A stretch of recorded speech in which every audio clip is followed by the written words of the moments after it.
because we don't know what the author is actually saying on this. So what he's saying is that Kant had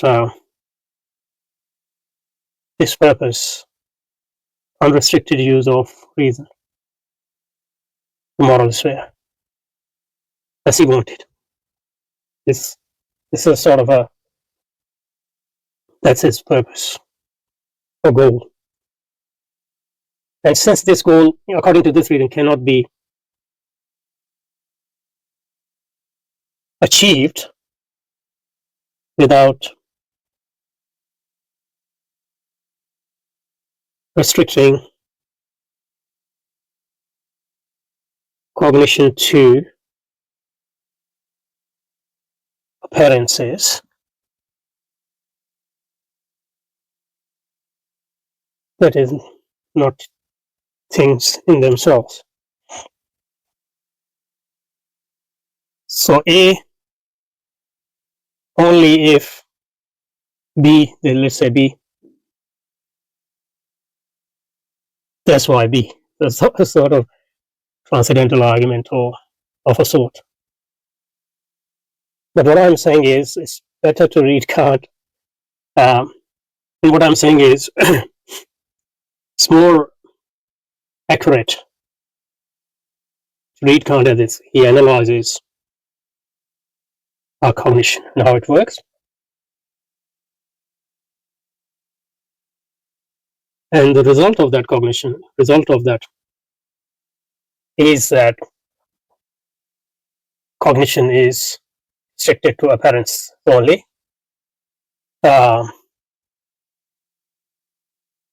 Only and not to things in themselves. In fact, it gives us the conception of things in themselves in the first place.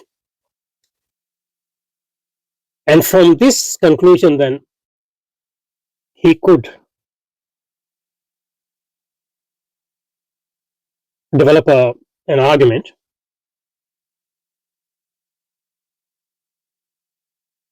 that there's a sphere, moral sphere,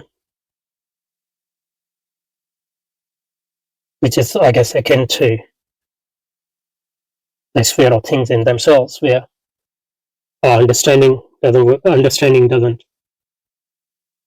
operate, and which is another way of saying that scientific reason doesn't operate, because scientific reason involves the usage of the categories of understanding.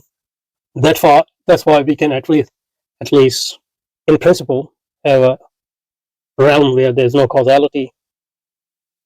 So we can say that there's a chance of unrestricted use of reason, that is. And here is my second point. Even if we go by this route, which is more logical and natural way to read Kant,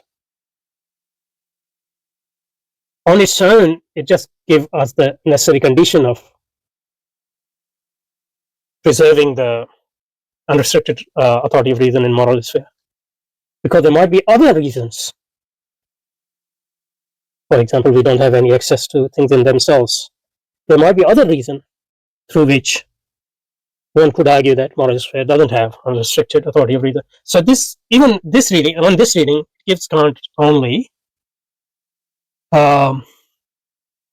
sort of a necessary condition at most for establishing this. So this is a roundabout way of saying that, what reviewer is saying here is not that straightforward. Okay, let's move on. So Kant argued that the scientific use of reason yields knowledge of appearances only, not of things.